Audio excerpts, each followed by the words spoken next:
Well, we are in week 4 of our series, I Pity the Fool, where we have been talking about how to live wisely, how to use wisdom in certain areas of our life. We've talked about words, we've talked about finances, we talked about wisdom in general, and today I get to talk to you about relationships, specifically friendships. This is something that's near and dear to me as I've gone through many seasons in life where I felt like I didn't really have friends. And my uncle, when I was in high school, I was living with my mom's sister, my aunt, and my uncle.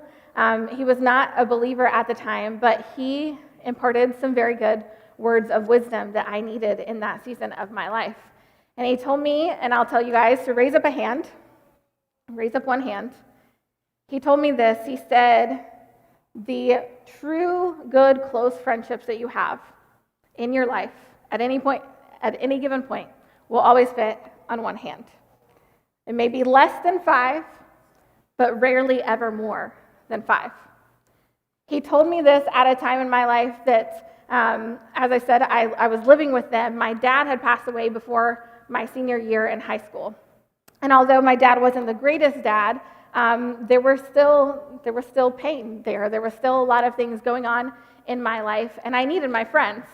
But when I got back to camp, it was the week of church camp when my dad passed away. When I got back to the campground, after being there at the hospital and seeing him take his last breaths, I went in to the cabin to find my friends, and they weren't there, and nobody seemed to know where they were. And I let it go. I just said, you know what, that's fine. They need to have fun. I'm not going to bother them. I'm not going to bring them into my pity party. No big deal. But shortly into our senior year, they told me that we needed to stop pretending that we were friends, that we were no longer actually friends.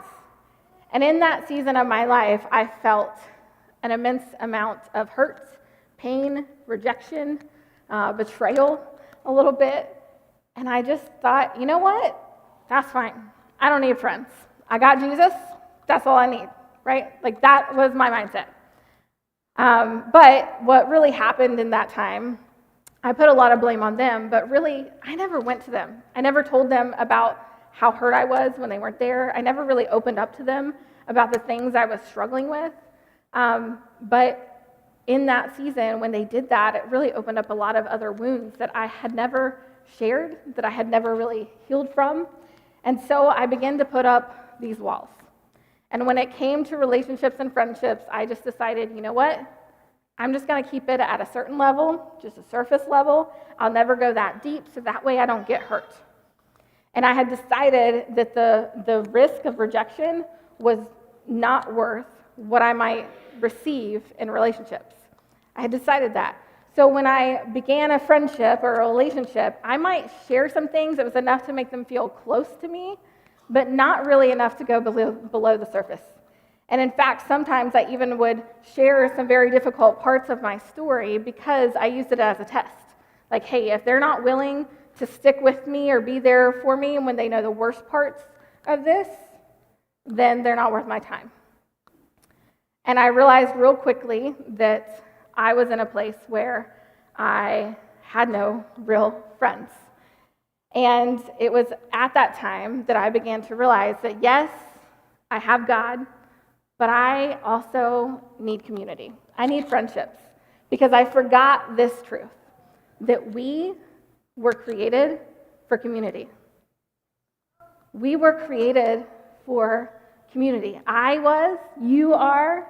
From the very beginning of time, humans were created for community.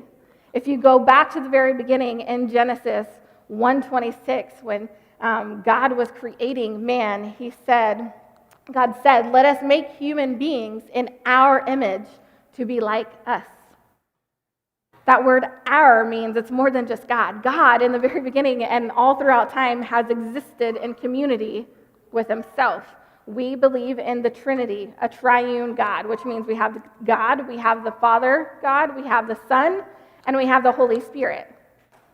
They exist as 3 separate personages, interacting in our lives in different ways, different roles, but are one.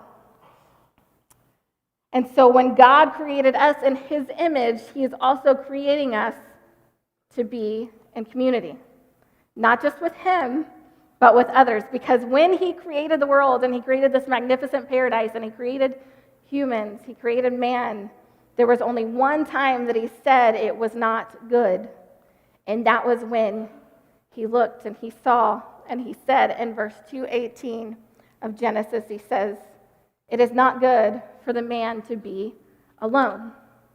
It is not good for the man to be alone. We were created for community.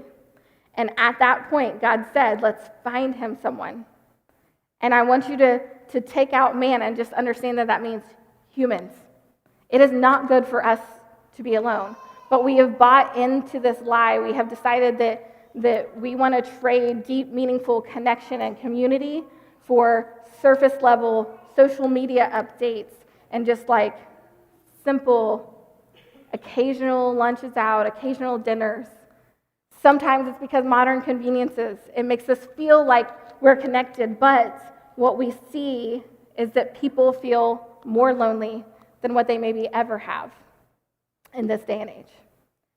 Because often, when we have situations like what I had, we decide that it's not worth it. And we stop putting ourselves out there. We stop trying to get in community with people because we decide, I don't want to get hurt. But here's the deal. When sin entered the world became broken, and now we are born into a life of sin and selfishness. We are not perfect. Humans are not perfect.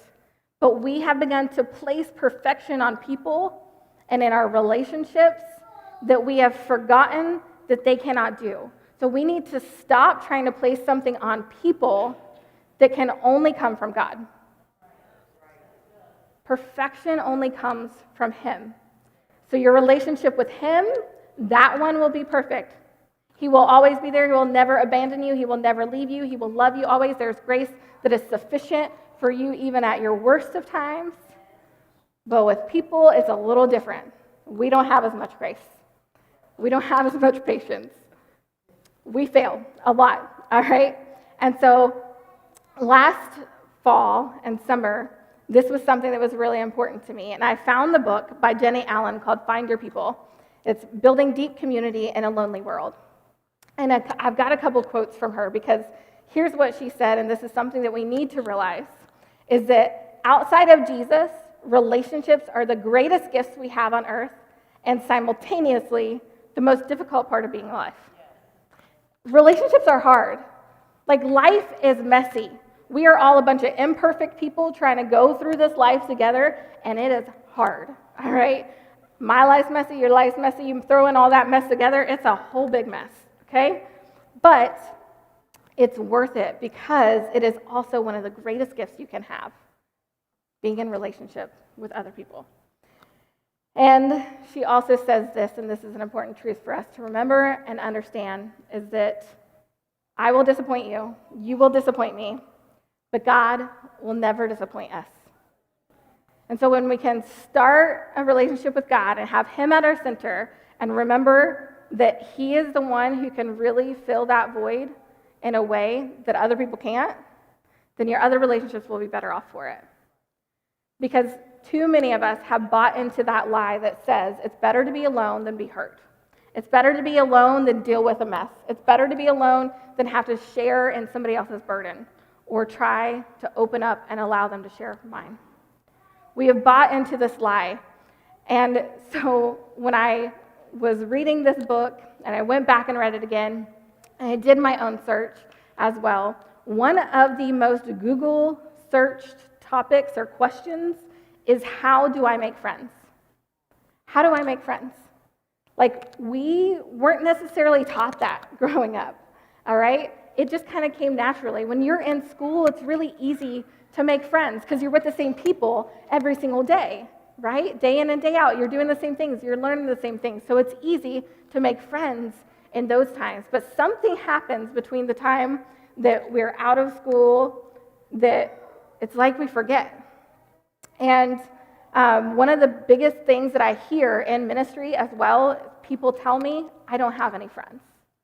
I've said it many times, even in ministry. I've been like, you know what? I'm surrounded by people. I have a lot of surface level friendships or acquaintances, but I don't feel like I have anybody that's like a real, true, close friend. And that's a lonely place to be in.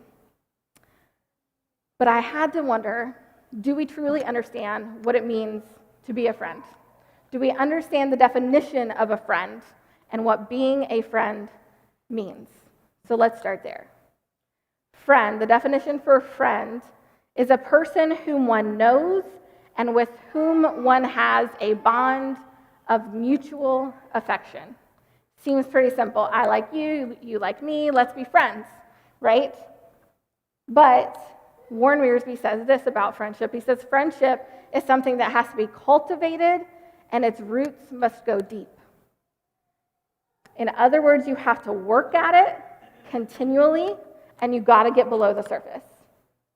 You can't just expect a friendship to go anywhere past acquaintance if you don't try to work at it, if you don't try to go a little bit deeper than that surface level.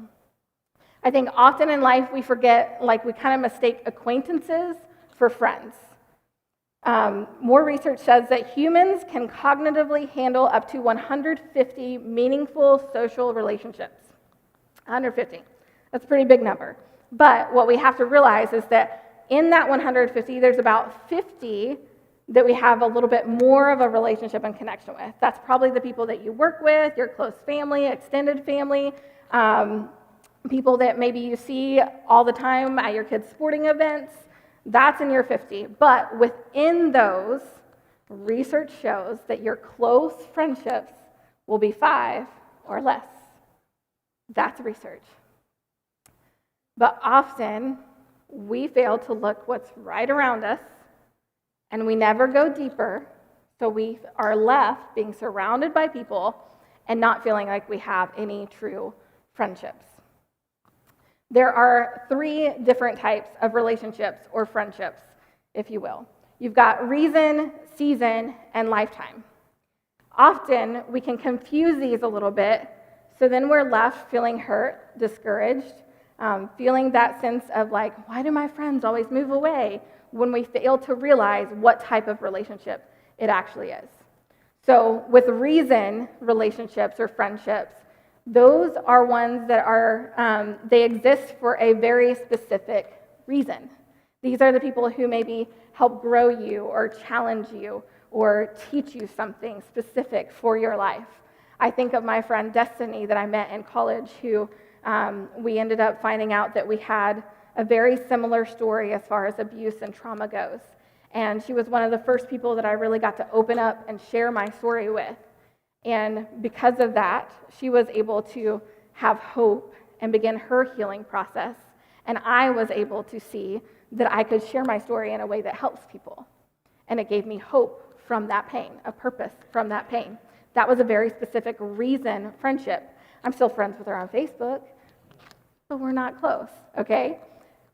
Season relationships are for a very specific time period. Those are probably people that maybe you went to college with, or people that you're working in a very specific role with for a certain time. And once that is over, once the reason has been met or the time period has come to pass, then that emotional bond, that mutual bond that you have breaks and you're able to move on. But often we kind of want to think that a reason or a season relationship should be a lifetime relationship. And when it's not, we're left feeling a certain way.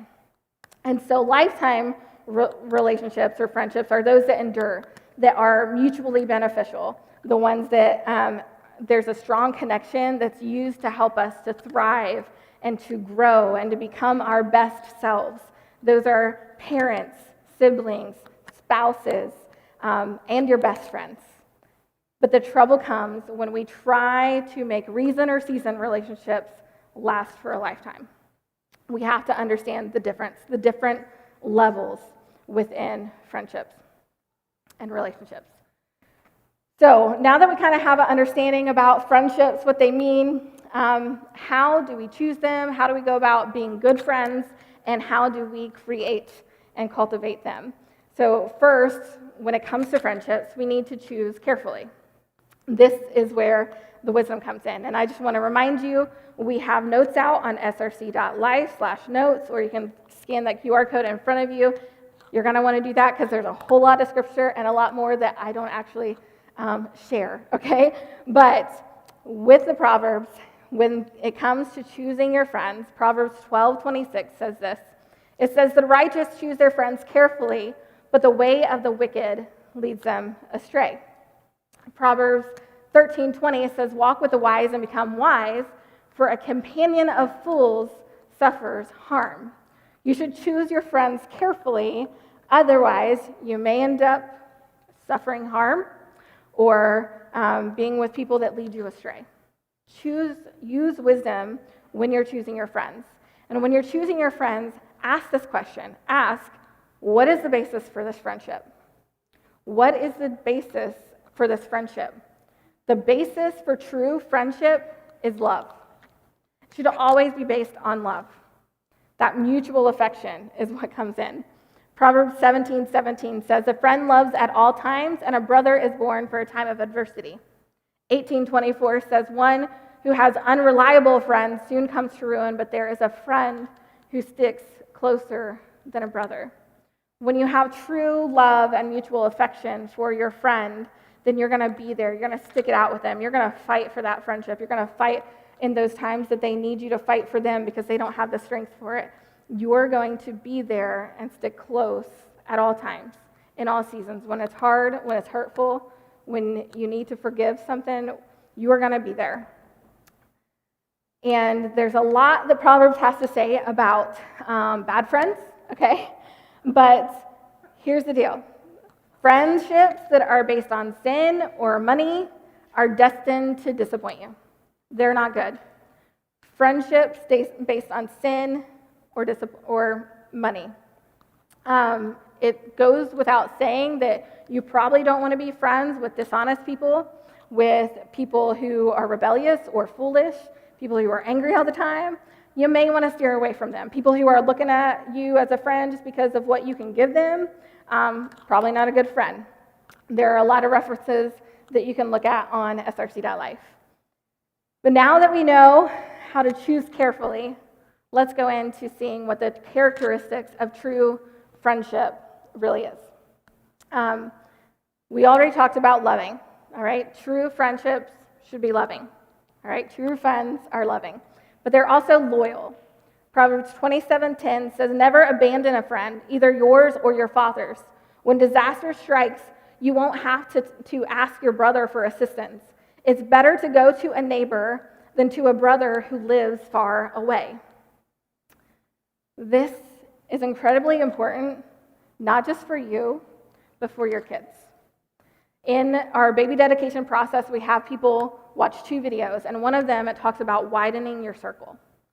This is something that has been lost to us at times because we pick our friends maybe based on what we need, but we're not really choosing friends who can also be there for our kids, who will also help instill good things within our kids, who will teach them right from wrong. Like having that village as people who will correct your kids for you when they see it, so important. Having a friend that you can reach out to and contact when something bad happens, incredibly important. Here's the deal. Several years ago, my husband had to have an emergency gallbladder surgery. We ended up going to the hospital at like 4 o'clock in the morning. Our family lives over an hour away. I had to call friends. I had 2 different friends. They split the kids between them, and they were able to take care of them during that time. Had I not had that, I don't know what I would have done. I mean, he'd have just been at the hospital all by himself, trying to say he didn't know what was going on, or asking for pain medicine when they just gave it to him. That's what was going on, you guys. Widening your circle is important.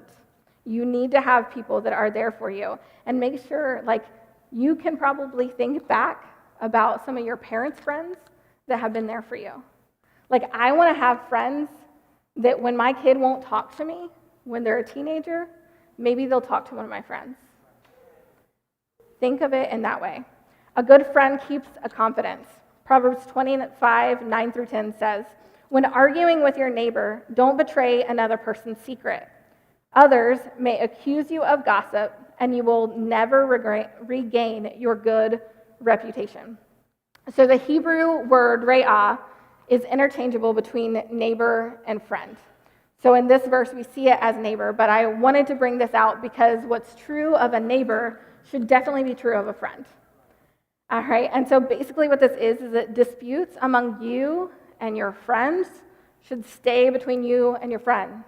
Like, don't go talking to your other friends about it before you've ever gone and talked to your friend that you have the issue with, because you'll lose that friend and your reputation. Proverbs 11:13 says, a gossip goes around telling secrets, but those who are trustworthy can keep a confidence. 16:28 says, the troublemaker plants seeds of strife. Gossip separates the best of friends. Don't take what is said to you in confidence and go and share it with all these other people that weren't a part of that conversation. People want a place that they can be safe, where they can share struggles. This is part of the problem of why a lot of people don't go deep, is because they've had people who have gossiped or shared those things said in secret with too many other people. And they're like, you know what? I've seen what happens when I share a personal struggle. I'm not going to do it anymore. Be that friend where you can create a safe place for your friend to open up to. A good friend controls the tongue. A couple weeks ago, Pastor Scott talked about our words, so I'm not going to get into a whole lot of that, but I've got a few for you.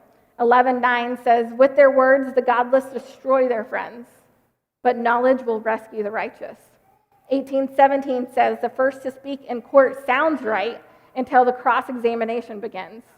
And 11:12 says, it's foolish to belittle one's neighbor. A sensible person keeps quiet. Here's the deal. Sometimes you hear things, sometimes someone comes to you and says, so-and-so did this, or so-and-so said this about you. How about you hold your tongue and wait a minute and go talk to that friend first? Control your tongue. Don't spout off and talk bad about that person until you go and have talked to that person yourself, found out the real true story or their side of the story. All right? A good friend is lovingly honest. We talked about Ephesians 4:15, how it says to speak the truth in love. Well, Proverbs 27:6 says, wounds from a sincere friend are better than many kisses from an enemy. It's so much easier to hear hard truth from a friend than it is from somebody that you don't know very well. All right, I would rather hear that from a close friend than somebody who barely knows me, because even though it may sting a little, I know they have my best interest at heart. A couple years ago, I had a good friend that went here, and her husband was on staff here, but she called me out on something. I was talking about a situation, and she was close by, and I didn't think anything of it. Well, she called me out on it later. She said, I had no idea about that situation, and you really should be more careful about what you talk about around people that maybe don't know. That stung, but there was so much truth in it, and I needed to hear that. I needed to hear that truth. So speaking the truth in love from a friend is so important. And honesty is equally important. Proverbs 26:18-19 says, just as damaging as a madman shooting a deadly weapon is someone who lies to a friend and then says, I was only joking. So many times in our relationships, we spread false truths, and then when we're caught in it, we try to say, I was just joking. I don't really mean that.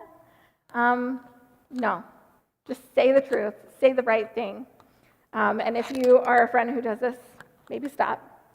Try to be a good friend in this. 29:5 says, to flatter friends is to lay a trap at their feet. 28:23 says, in the end, people appreciate honest criticism far more than flattery. Listen, flattery, although it might feel nice in the moment, if it's false, it's not going to help you. But being that friend who can give you some honest feedback, do something, tell you something to help grow you and make you better is extremely important and a sign of a true friend. A true friend is also forgiving. 17:19 of Proverbs says, love prospers when a fault is forgiven, but dwelling on it separates close friends. This is what sort of happened with those friends in high school. I dwelled on things. I never said anything. I never allowed there to be an opportunity for forgiveness to happen.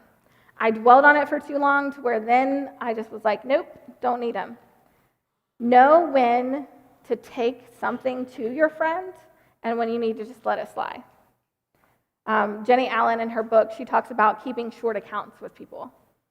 Don't allow things to build up and build up and build up and never go to them about it, because then there's going to be that moment where you're like, too much, I'm done. Go to people, talk about those things, know when, discern when you need to just let something go because they had a bad day, or when it's something more serious that you need to actually have a conversation with. That's part of being in a relationship, is actually talking through conflict. A good friend is not taken for granted. You don't take your friends for granted. Proverbs 18:19 says, an offended friend is harder to win back than a fortified city. Arguments separate friends like a gate locked with bars. It's hard when you continually are hurt over and over again by a friend. Remember that just because they forgave you once doesn't mean they'll continue to forgive you. Sometimes there have to be boundaries set, like maybe you have a friend like this. Set some boundaries, but don't take them for granted. Know that you can't just say or do anything at any time and expect them to forgive you. Proverbs 25:17 says, don't visit your neighbors too often, or you will wear out your welcome. Ever had a friend like that? Yeah, it's difficult. It's hard when your friend begins to take you for granted and take your generosity of like opening your home, or ever had a family member stay too long. I mean, understand that there are limitations to things. We have to set limits and we have to respect boundaries.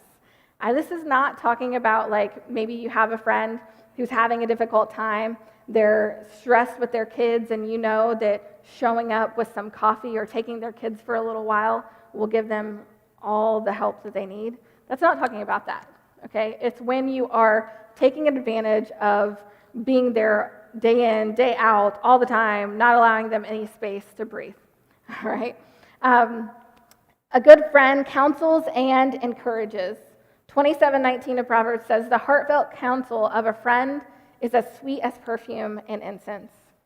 You need to have that friend, and sometimes be that friend, who can give some good counsel, who can actually share and guide and pray with you and know that you have somebody and they have somebody who can really be there for them and help them with those hard decisions, help them with that maybe big purchase that they need to make, and help pray with them and decide like, hey, maybe that's not the wisest choice. Like those moments when it comes from the heart of a true friend are incredibly wonderful to have.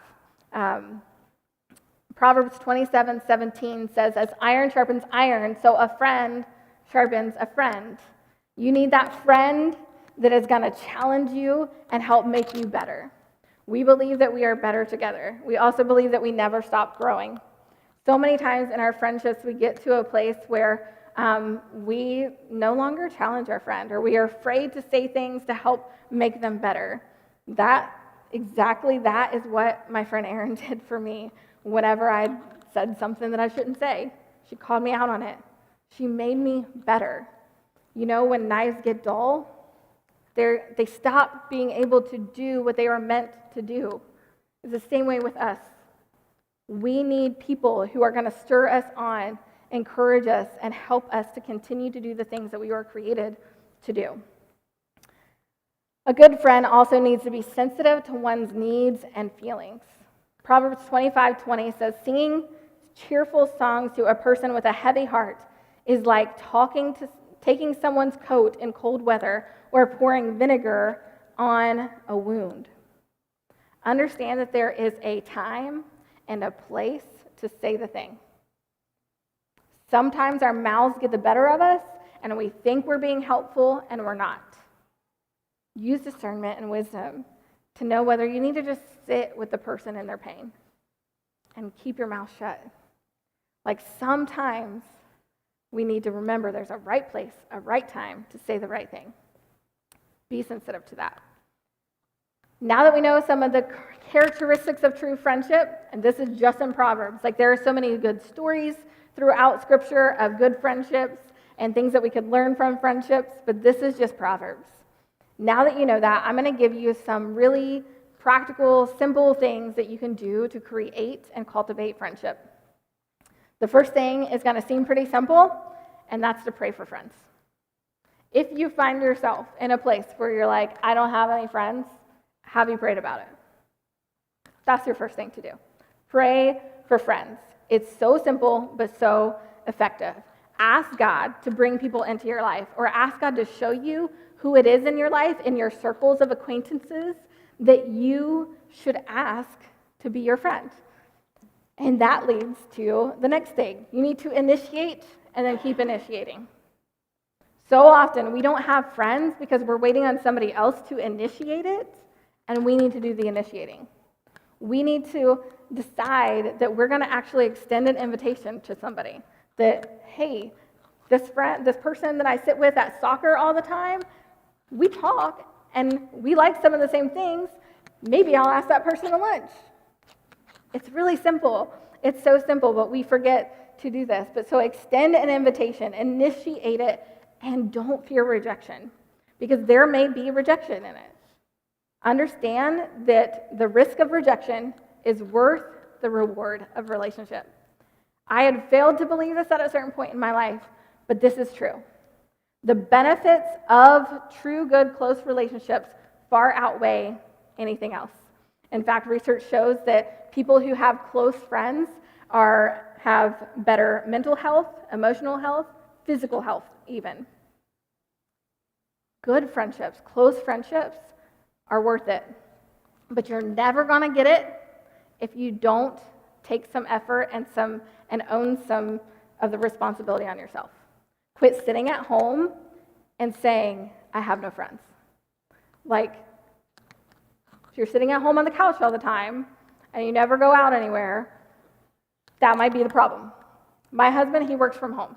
All right, he's worked from home since COVID, and he feels this a lot because he comes to church, he occasionally goes to the grocery store. The majority of the time, he's at home. It's hard, but it's necessary. So during COVID, something that we did was go out and walk our neighborhood because we were tired of being at home, right? So COVID actually allowed us, because we were all at home, to meet our neighbors, because proximity helps. All right? Proximity helps. Some of us just need to get out and go meet our neighbors, our actual neighbors that live close by. When we did this, we met a lovely couple down the road who had girls about the same age as our kids, and we became friends. Like, we go over, kids play on the playground, we did some fun foam stuff the other day. Like, we became friends and we hang out. Maybe you need to have a fire. Like, you got a fire pit in the backyard, move it to the front yard and invite some friends over. Or just be available for friends. Proximity helps because some of your friends are probably closer than what you realize. So get out in your neighborhood. Join a group. Join a group. We offer groups here at Southridge Church, and although most of them are not meeting over the summer, they start again in the fall. We offer them to join up in them twice a year, and if you're not in a group, you want to get in one. If you are new here, keep it on your forefront of your mind. You can go ahead and even go look at the groups, so that way you know what kind of group you want to be a part of whenever it comes around. And Pastor Jared is actually doing a summer group where he's kind of trying to do a Couch to 5K thing, and they're going to do park run every Saturday. If you're into that, see him. It will be amazing. Look around the people that are close to you here. Look around the people that stand in line with you when you're going to pick up your kids. Invite one of them to lunch. Do something like that. You can also join a serving team. I don't have this in my notes, but join a serving team. I can't tell you how many people have become close friends because they serve together here at Southridge Church. that's another way. So if you can't join a group, like until you can join a group in the fall, go ahead and see where you can start serving and become friends with some people there. This is something that is really important that I think we get wrong is don't bank on one bestie. We often have that one that we're like super close to, and that's all good and fine, but sometimes we can put too much on one person. Sometimes we want to look to that one person for every need that we have, and it becomes too much.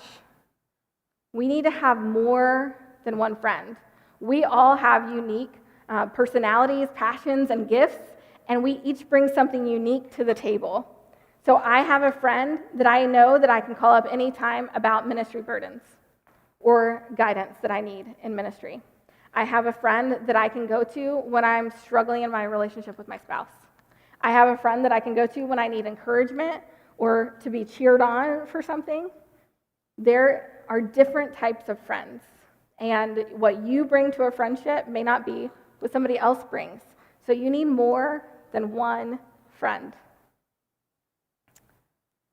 Make busy into something better. Too often I hear people say, well, I'm just too busy. I'm just too busy. And this is why it's 5 or less, all right? Because we have busy lives. And there's been research done that actually shows the amount of hours that it takes to go to the next level in a friendship. And you don't have time to do that with tons of people, all right?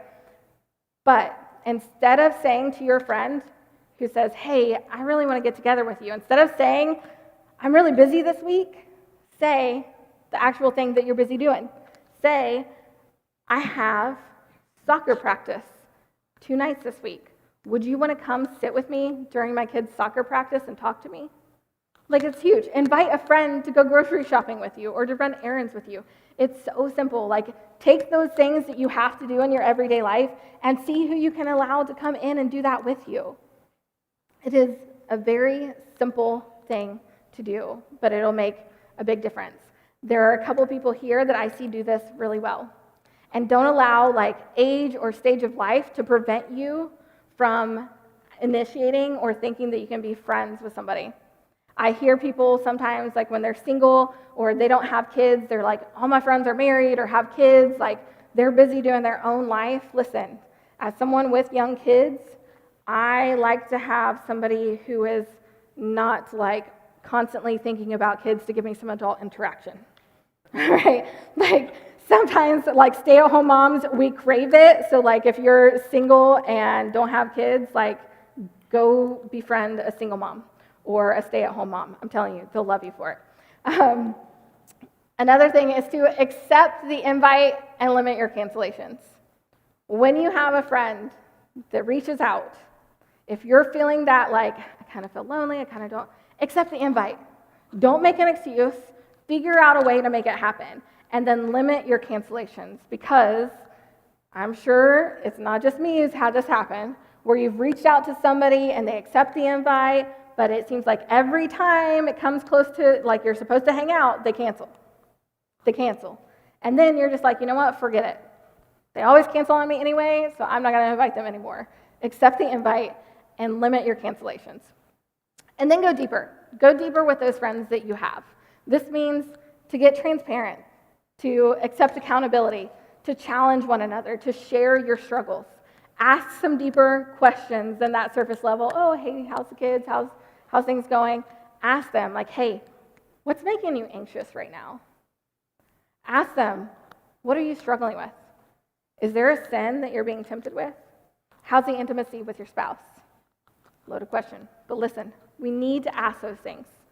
Because if we don't have people asking us those things, we'll keep it all in, and we'll never share those struggles, and we'll never have somebody to help be there for us to share those things that we were created to help with, to keep in check. Check in regularly with your friends. That means more than just an occasional lunch out or dinner out. That means regularly, weekly, every other day, daily, whatever. Make sure that it's regularly enough that you know what's going on in that person's life. And then show up when needed.